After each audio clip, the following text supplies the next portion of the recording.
Hello, welcome to your first video for 7.3. In this one, we're going to talk about elevation, angle of elevation, and angle of depression.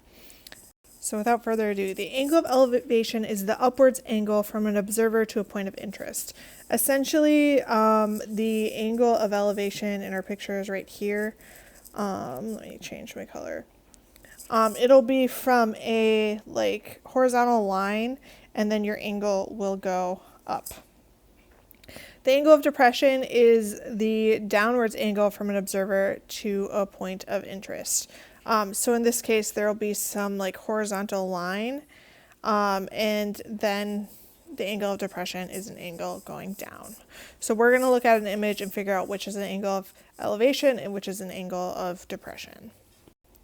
So we have four angles, and notice you have three observers. You have one here, and one down here. For angle 1, you have your horizontal line, and then this line here of sight from one observer to another. This angle would be an angle of depression because it is going down.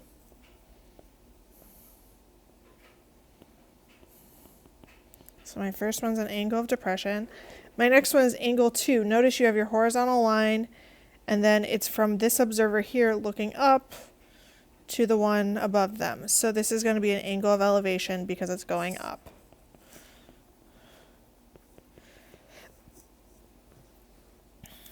Your third one, again, we have a horizontal line. My line is going from my observer on the second platform to the person on the ground. So this will be an angle of depression because it's going down.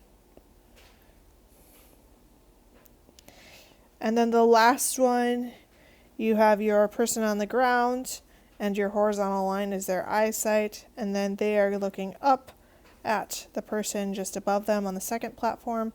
So I would say that is an angle of elevation since they're looking up.